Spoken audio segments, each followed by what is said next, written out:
मैं मां हूं, धरती मां। मैंने मानव इतिहास को जिया है। मानव ने प्रगति की राह में जो यातनाएं झेली हैं, मैंने उन्हें बहुत निकट से देखा है। मेरा अनुभव है कि अंधकार कभी प्रकाश की राह नहीं रोक पाया। यातनाएं कभी प्रगति की राह को दुर्बल नहीं कर पाईं, विशेषकर जब दृढ़ संकल्प और सहन शक्ति मानव का साथ दे रहे हों। सहस्त्रार्जुन ने ऋषिगणों के आश्रमों को भस्म करके समझ लिया कि उसने अब संसार में गुरु शिष्य परंपरा का अंत कर दिया है, शिक्षा के प्रसार का मार्ग रोक लिया है। परंतु उसे यह ज्ञात नहीं था कि जो शिक्षा के प्रेमी होते हैं, वे बड़ी से बड़ी यातनाएं झेलकर भी शिक्षा को, शिक्षा संस्थानों को जीवित रखते हैं।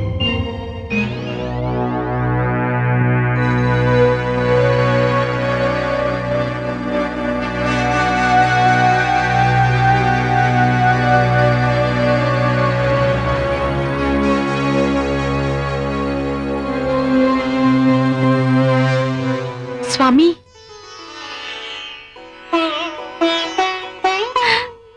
सत्य कहते हैं स्वामी, जहां इच्छा होती है वहां मार्ग भी मिल जाता है, जहां विश्वास होता है वहां प्रकाश मिल ही जाता है, और जहां प्रण होता है वहां सफलता भी मिल ही जाती है स्वामी।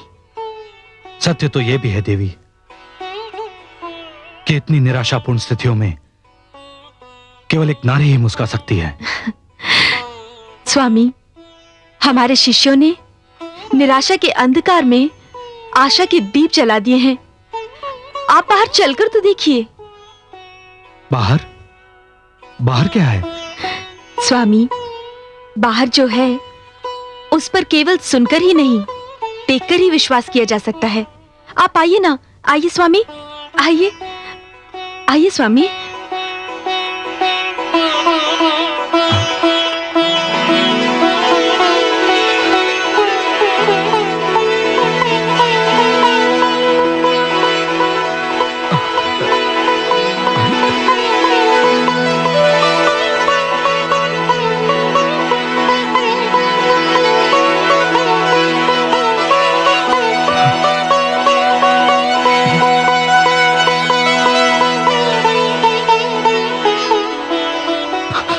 ये सब क्या है देवी?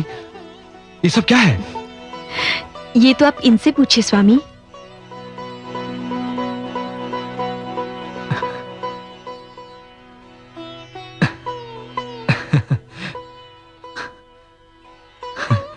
धन्य हो शिष्यों, धन्य हो। परंतु शिष्यों, ये सब इतना शीघ्र तुम लोगों ने किया कैसे, ये तो बताओ। यह सब आपके यश का फल है गुरुदेव। नगर में आपका इतना मान और आदर है कि जिसने सुना कि हम आपके शिष्य हैं और आश्रम के लिए भिक्षा मांगने निकले हैं, वह स्वयं ही दौड़ता हुआ हमारे पास चला आया। धन्य हो पुत्र, धन्य हो। हमने एक दो द्वारों का ही भ्रमण किया था कि समस्त नगरी में यह समाचार जंगल की आग की भांति फैल गया कि ऋषि जमदग्नि का आश्रम संकट में है। आयुष्मान भव पुत्र। और फिर नगर के कई श्रेष्ठ नागरिक आए और उन्होंने कहा कि उनके रहते हुए आश्रम और शिक्षार्थियों को कोई कष्ट हो तो ये उनके लिए लज्जा से डूब मरने की बात है। उन्होंने कहा कि आज से आश्रम की समस्त आवश्यकताओं की पूर्ति उनका दायित्व होगा। अब हमें अपनी शिक्षा दीक्षा के लिए न तो राजकोष की आवश्यकता होगी, न द्वार द्वार भिक्षा मांगने की। यदि कोई किसी पर एक द्वार बंद करता है स्वामी, तो ईश्वर उस पर 100 द्वार खोल देते हैं। सत्य है देवी, सत्य है। शिष्यों, ये सब तुम्हारे दृढ़ संकल्प का फल है। मैं तुम सबका आभारी हूं। स्वामी, आभारी तो आपको महाराज सहस्त्र अर्जुन का होना चाहिए। यदि वे धनराशि बंद करने की घोषणा ना करते, तो शिष्यों में कर्तव्य भावना ना जागती। उनका दंड हमारे लिए आशीर्वाद बन गया है। क्या आप अपना आभार प्रकट करने महाराज के पास नहीं जाएंगे? यदि आप व्यंग कर रही हैं देवी, तो भी सत्य कह रही हैं। मैं महाराज सहस्त्र अर्जुन के पास जाऊंगा अवश्य, परंतु उन्हें उलाहना देने नहीं, उन्हें एक बार फिर उनके राजधर्म का ध्यान कराने, मैं उनसे कहूंगा कि वो निस्संदेह मेरे आश्रम को आर्थिक सहायता ना दें, परंतु विद्यार्थियों, आश्रम और गुरुओं से वैर ना करें। इसी में उनका कल्याण है और इसी में राष्ट्र का कल्याण भी है। स्वामी, यदि आप जाना चाहते हैं तो मैं आपको रोकूंगी नहीं, किंतु स्वामी, जो व्यक्ति सो रहा है उसे झंझोड़ के जगाना संभव है, किंतु जो व्यक्ति सोने का अभिनय कर रहा है उसे जगाना असंभव है स्वामी। अर्थात देवी? स्वामी, मुझे पूर्ण विश्वास है कि महाराज जो कुछ भी कर रहे हैं वो एक योजनाबद्ध अभियान के अंतर्गत है। वे आपकी बात नहीं सुनेंगे। देवी, मात्र कर्म ही मनुष्य का धर्म है। फल की इच्छा नहीं करनी चाहिए, हमें तो केवल अपना कर्म करना चाहिए। मैं एक बार प्रयत्न अवश्य करूंगा।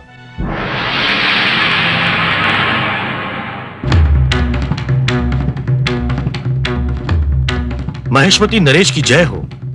महाराज ऋषि जमदग्नि पधारे हैं और आपसे मिलने की अनुमति चाहते हैं। महाराज ऋषि जमदग्नि, वो यहाँ क्यों आए हैं? क्या गवों की चोरी की सूचना देने? मैं जानता हूं क्यों आए हैं ऋषि जमदग्नि यहां।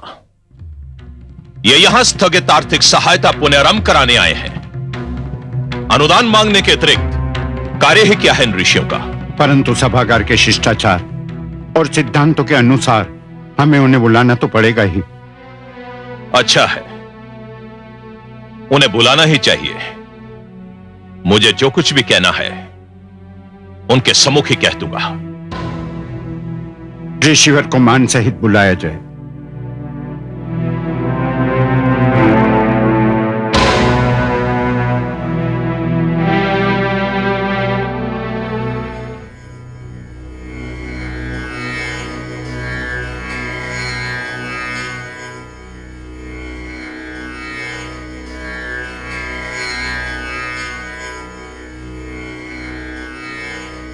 प्रणाम महाराज।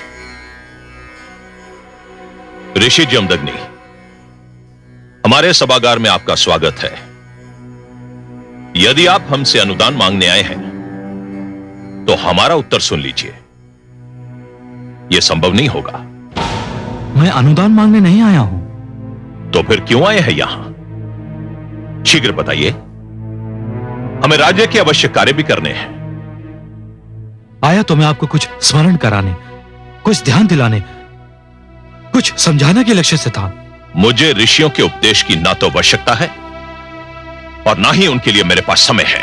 मैं जानता हूं महाराज, और मैं ये भी जानता हूं कि वो सब करना आपका भी समय नष्ट करना है और मेरा अपना भी। इसलिए मैं जिस दूसरे कारणवश यहां आया हूं उसे व्यक्त करना चाहूंगा। आपके आने का दूसरा कारण क्या है? मैं आपका आभार प्रकट करने आया हूं महाराज। आभार? हाँ महाराज, आभार। आपके महामंत्री के आगमन और आपके आदेश ने सारे आश्रम में नए प्राण फूंक दिए हैं। क्या कहना चाहते हैं आप? महाराज, मेरे शिष्यों के प्रयास के फलस्वरूप आश्रम में दूध धान्य की वर्षा हो रही है। नगर के श्रेष्ठ नागरिकों ने और नगर सेवकों ने आश्रम को हर प्रकार की सहायता का आश्वासन दिया है। अब मेरे आश्रम को आपके अनुदान की कोई आवश्यकता नहीं। आप मेरा अपमान करने आए हैं यहां ऋषि जमदग्नि? अपमान? आपके राज्य में आभार को अपमान कहते हैं महाराज? अपनी सीमा में रहो ऋषि जमदग्नि। मैं अपनी सीमा को अच्छी तरह से जानता हूं, परंतु आप अपनी मर्यादा को भूल चुके हैं महाराज, और अपने धर्म को भी। अब भी कुछ नहीं गया है। आप पलट सकते हैं, विनाश के पथ पर अपने बढ़ते हुए पग रोक सकते हैं। तुम मुझे उपदेश देने वाले होते कौन हो? यह उपदेश नहीं है महाराज, मेरा परामर्श है, और यह परामर्श देना मेरा गुरु धर्म है, ऋषि धर्म है, ब्राह्मण धर्म है। तुम मेरी सहनशीलता की परीक्षा ले रहे हो ऋषि जमदग्नि। इससे पहले कि सभागार में कोई अनहोनी हो जाए, चुपचाप यहां से चले जाओ। अनहोनी तो आप कर चुके हैं राजन। भला गौओं की चोरी से बढ़कर अनहोनी क्या हो सकती है? आज तक ऐसा घृणित अपराध किसी ने नहीं किया। परंतु वत्स, गऊओं की चोरी से यहां होने वाली बातों का क्या संबंध है? बहुत गहरा संबंध है ऋषिवर। आज जो बातें हो रही हैं उसकी जड़ें चोरी की इसी घटना में हैं। मैं कुछ समझा नहीं वत्स। आपकी गौएं नर्मदा के तट पर शिवालय के पास एक बाड़े में हैं। आप उन्हें वहां जाकर ले सकते हैं। तुम्हें कैसे ज्ञात हुआ? आपने तो इस सत्य को छिपाने का बहुत प्रयत्न किया था, किंतु सत्य बहुत देर तक छिपा नहीं रहता राजन। मैं कुछ समझा नहीं वत्स। आपकी गौओं की चोरी महाराज सहस्त्रार्जुन ने करवाई थी। गुरु वशिष्ठ का आदेश है कि आप सर्वप्रथम अपनी गौओं को अधिकार में ले लें।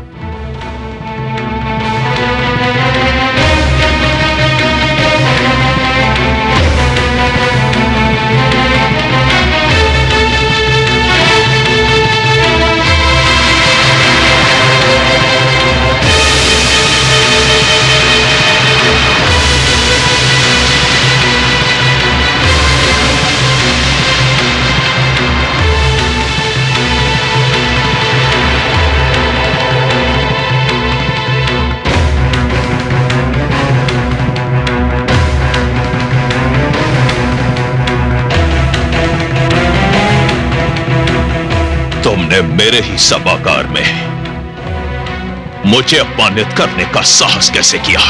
मैंने तुम्हारे सभागार में केवल सत्य बोलने का साहस किया। यदि इस सत्य में तुम्हारा अपमान निहित था तो मेरा क्या दोष है? तुम्हें इसका दंड मिलेगा। सत्य बोलने वाले दंड से भयभीत नहीं होते राजन।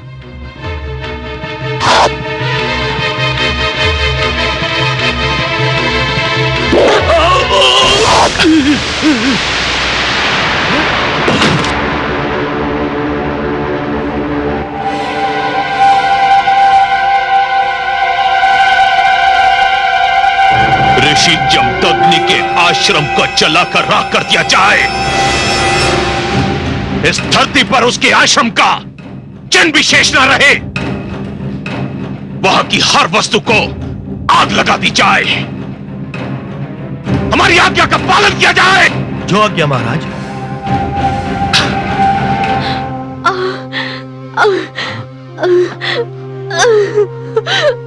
देवी,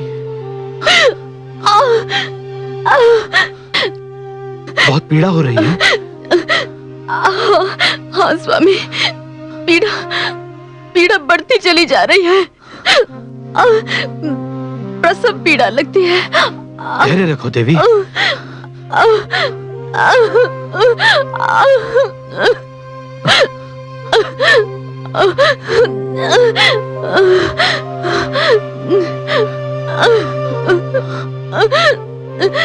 स्वामी, भृगुवंश की बेल में एक और कली फूटने वाली है। स्वामी, धैर्य रखो देवी, धैर्य रखो। बस धाय आती होगी।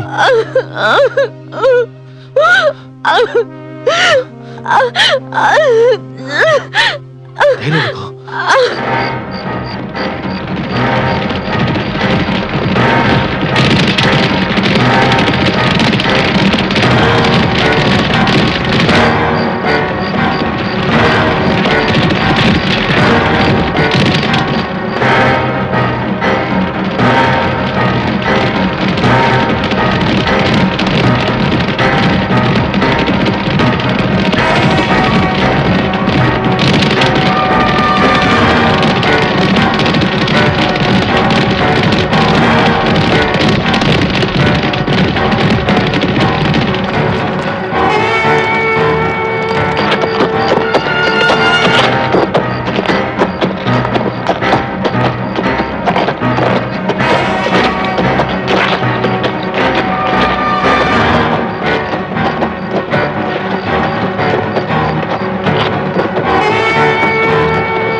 इस समय सब लोग सो रहे होंगे।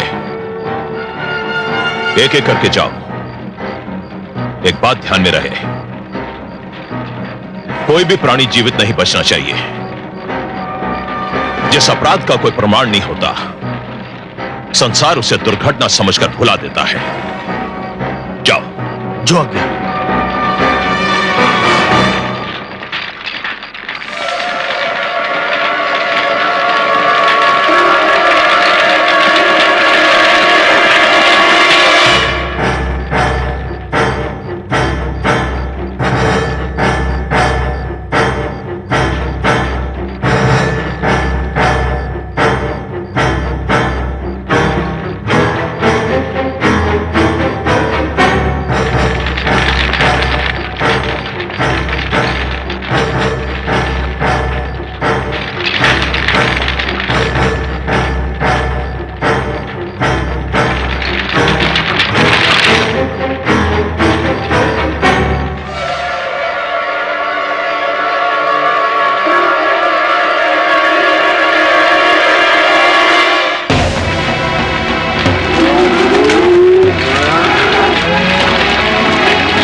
माताश्री, सारा आश्रम अग्नि की लपटों में घिर गया है। उठिए, हमें यहाँ से शीघ्र ही निकलना होगा। माता स्वयं अपने बल पर नहीं चल सकती, इन्हें उठाकर ले जाना पड़ेगा। देवी, उठिए देवी, सारा आश्रम अग्नि की लपटों में घिर गया है। हमें यहाँ से शीघ्र निकलना पड़ेगा। स्वामी, स्वामी अब मेरी चिंता छोड़िए, आप विद्यार्थियों के प्राण बचाइए स्वामी।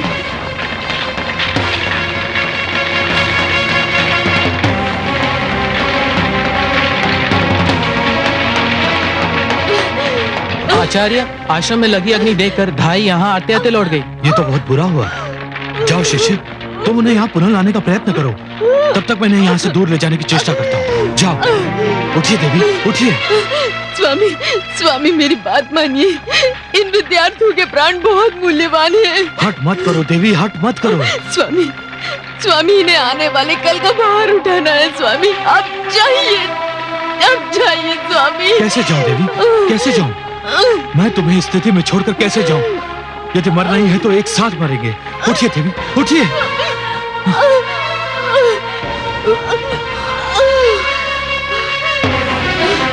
हे प्रभु, हे पद्मनाभ, हमारी रक्षा कीजिए।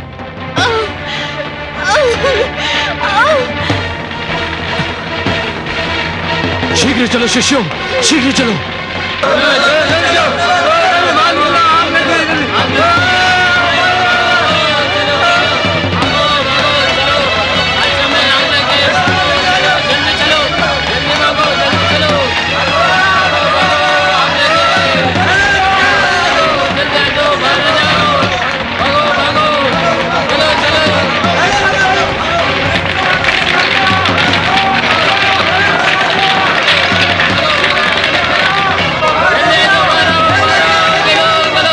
चलो वीरों, अपना अभियान समाप्त हो गया।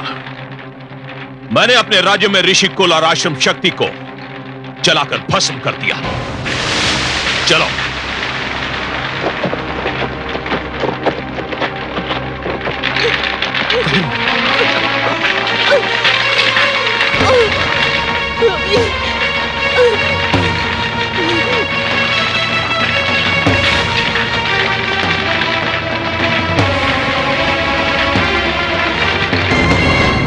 नहीं, ये नहीं हो सकता। मैं ये नहीं होने दूंगा। क्या नहीं हो सकता कमल नयन? क्या असंभव है? किस बात ने आपको इतना दुखी कर दिया है? इतना विचलित तो मैंने आपको पहले कभी नहीं देखा। क्या हुआ कमल नयन, क्या हुआ? महादेवी, धरती पर न्याय झुलस रहा है, अन्याय ठाके मारकर हंस रहा है। शक्ति के अहंकार में चूर सत्ताधारी निर्दोष विद्वानों के रक्त के प्यासे हो गए हैं। शास्त्र विद्या संकट में है, देवी सरस्वती का हनन हो रहा है। मैं ये सब कैसे सहन कर सकता हूं महादेवी, मैं ये सब कैसे सहन कर सकता हूं? मानव पर यह अत्याचार कोई दैत्य, कोई दानव नहीं कर रहा है, कोई असुर भी नहीं कर रहा है, स्वयं मानव कर रहा है। यही तो दुख की बात है महादेवी, यही तो दुख की बात है। और यही विडंबना मुझे विचलित भी कर रही है। हे महादेवी, मानवता के इतिहास का सबसे दुर्भाग्यपूर्ण दिन, सबसे अंधकार से भरा हुआ मोड़ वो होता है जब एक मानव समूह दूसरे मानव समूह के विरुद्ध शस्त्र उठा लेता है। और दुर्भाग्य से वो दिन, वो अंधकार भरा मोड़ आ चुका है महादेवी। मुझे जाना होगा,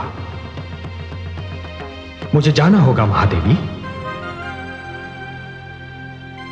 परंतु इस बार मैं आपको वियोग का दुख नहीं दूंगा महादेवी। अपने इस अवतार में मैं धरती पर भी रहूंगा और आपके पास भी, क्योंकि मेरा यह अवतार केवल एक अंश अवतार होगा। कमल नयन, मानव उद्धार के लिए यदि आप मुझे वियोग का दुख भी देते तो भी मैं सहन कर लेती। संसार के लिए ये बलिदान देने के लिए मैं तैयार हूं। हे विष्णुप्रिया, आपकी उदार भावनाओं के लिए आपको कोटि कोटि प्रणाम। मुझे जाने की अनुमति दीजिए। परंतु हे कमल नयन, आपने मुझे ये नहीं बताया कि आप अपना अगला पग कहां धरेंगे। महादेवी, मैं धरती और मानव से वचनबद्ध हूं। मैं उस जलते हुए वन में जा रहा हूं महादेवी, जहां ऋषि जमदग्नि की पत्नी देवी रेणुका प्रसव पीड़ा भोग रही है। मैं उनके गर्भ से परशुराम बनकर जन्म लूंगा। मैं एक आचार्य के घर जा रहा हूं महादेवी, एक गुरु के घर जा रहा हूं, परंतु शास्त्रों की रक्षा करने के लिए शस्त्र भी उठाऊंगा। इस अवतार में मैं परशु उठाऊंगा महादेवी, और परशुराम कहलाऊंगा।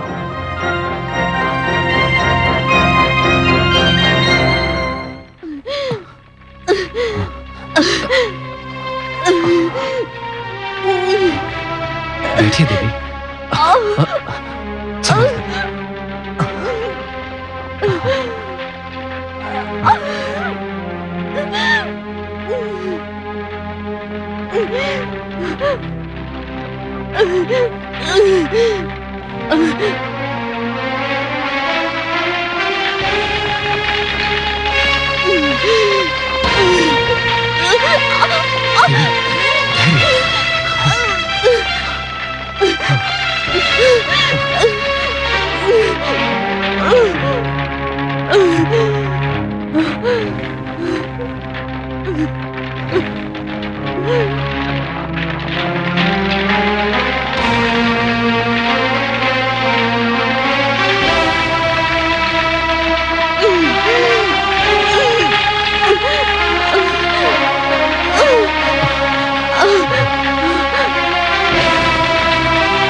देखिए देवी, हाँ,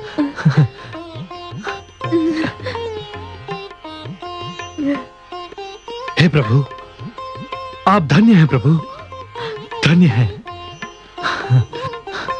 चलो देवी, अपनी कुटिया में चलते हैं। आइए, संभल कर।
अरे धाई माँ आ गई, धाई माँ आ गई।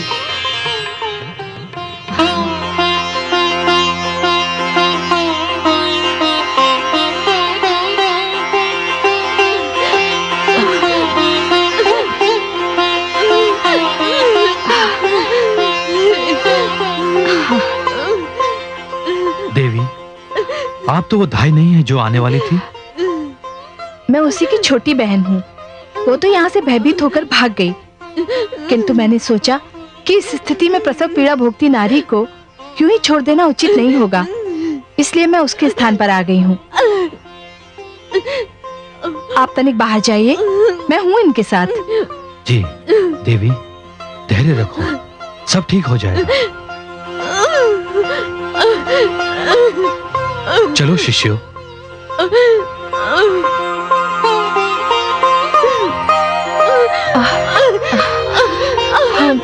हाँ हाँ,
धन्य है लीलाधारी आप, धन्य है आपकी लीला।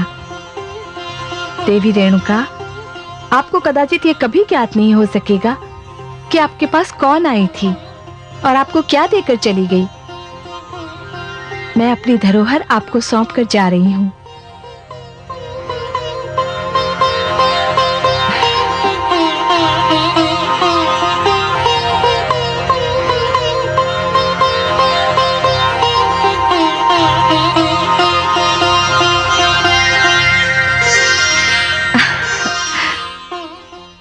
बधाई हो ऋषि जमदग्नि, आप और देवी रेणुका अत्यंत भाग्यशाली हैं।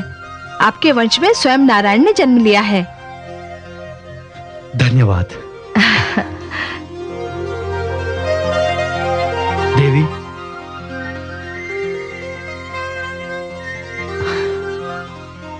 बधाई हो देवी।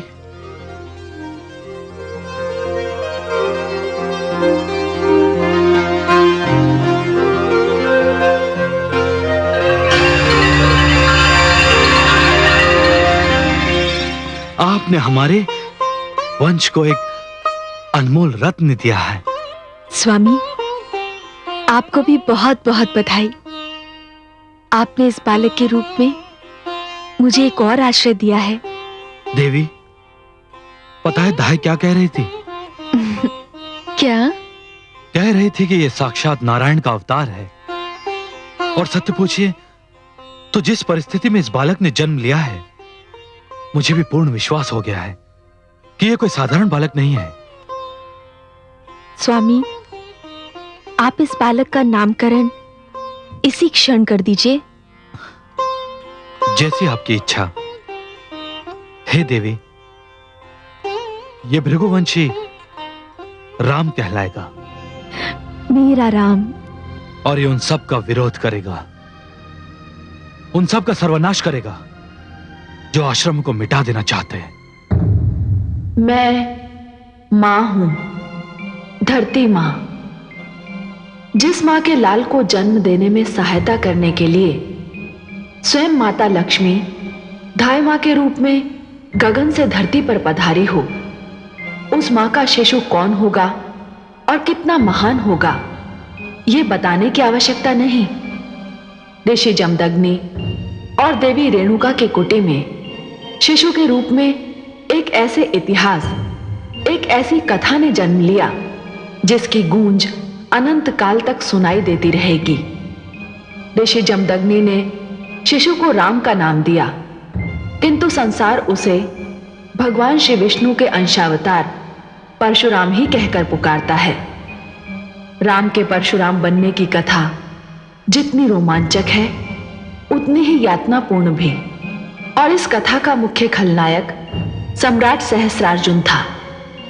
ऋषि जमदग्नि को अकारण अपना प्रतिद्वंदी और उनके आश्रम को अपनी कल्पना में राजशक्ति के समानांतर शक्ति मानकर वो उनके पीछे पड़ गया था।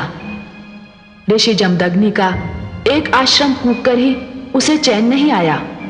उन्होंने जब भी और जहां भी आश्रम बनाया, सहस्रार्जुन ने उसे तहस नहस कर दिया। यह सिलसिला चलता रहा और नन्हा परशुराम माता की गोद में सिमटा ये आतंक देखता रहा।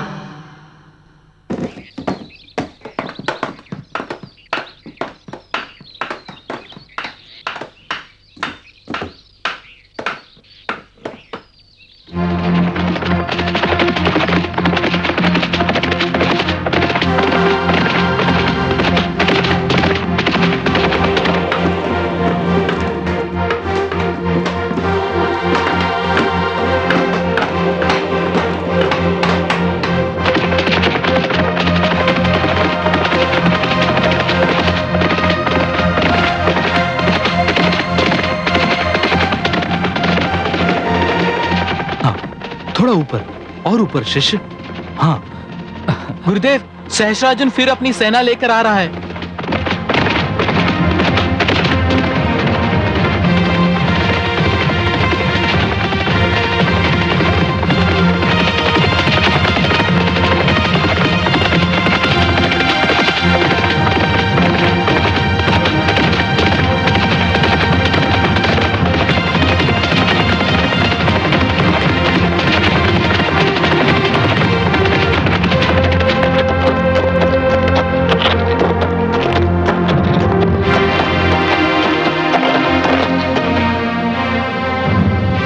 मुझे आपकी प्रशंसा करनी पड़ेगी ऋषिवर। मैं आश्रम जलाते जलाते थक गया हूं। आप आश्रम बनाते बनाते नहीं थके। उसका कारण है राजन। क्या कारण है? आप जिन्हें आश्रम समझते हैं, वास्तव में वो आश्रम नहीं है, विद्या और ज्ञान के प्रतीक हैं। और विद्या और ज्ञान ऐसी वस्तुएं हैं जो किसी युग में घटेंगी नहीं, बढ़ती ही रहेंगी। और उनके मिटने का तो प्रश्न ही उत्पन्न नहीं होता। उन्हें मिटाने का प्रयास करने वाले स्वयं थक जाएंगे, जैसे आप थके जा रहे हैं। यह विद्या और ज्ञान के केंद्र नहीं है ऋषि जमदग्नि। यह हम जैसे राजाओं की शक्ति पर प्रतिबंध लगाने के केंद्र है। हमारी स्वतंत्रता को समाप्त करने के लिए बनाए गए हैं ये आश्रम। प्रतिबंध तो जीवन का एक नियम है राजन। सूर्य, चंद्रमा, धरती, आकाश, पर्वत सब अपनी अपनी सीमाओं में बंधे हुए हैं। और यदि ये सब अपनी सीमाओं का उल्लंघन कर देना राजन, तो इस समस्त सृष्टि में उथल पुथल मच जाए। हम ऋषिगण आप राजाओं पर अपनी ओर से कोई प्रतिबंध नहीं लगाते। हम तो केवल उनका ज्ञान देते हुए उन नियमों का ध्यान दिलाते हैं जिन्हें युगों से माना जाता है। वे नियम जो ईश्वर ने बनाए हैं और जिन्हें मानव ने स्वेच्छा से स्वीकार किया है। यह आश्रम भी उन्हीं नियमों का प्रचार करते हैं राजन। मुझे अपनी वाणी से मंत्र मुक्त मत कीजिएगा ऋषि जमदग्नि। हम राजा बड़े सोच विचार के बाद इस निष्कर्ष पर पहुंचे हैं कि जो भी हमारी शक्ति को ललकारेगा, जो भी हमारी स्वतंत्रता को आघात पहुंचाएगा, हम उसका विध्वंस कर देंगे। इन आश्रमों का विध्वंस करने के लिए हमने सौगंध खाई है। और हमने भी यह सौगंध उठाई है राजन कि हम अपने अंतिम सांस तक ज्ञान का उजाला फैलाने का प्रयास करेंगे, क्योंकि यही हमारा धर्म है और यही हमारा कर्म है। मैं चाहता तो आपका वध कर सकता था ऋषि जमदग्नि, परंतु मैं आपको नहीं, आपकी शक्ति को समाप्त करना चाहता। यह मत भूलो राजन, यह शस्त्र विद्या भी हम ही ने आप लोगों को सिखाई है।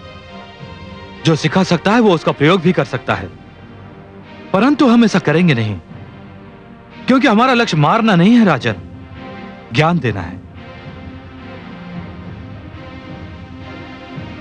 अब आप जा सकते हैं। चल अब।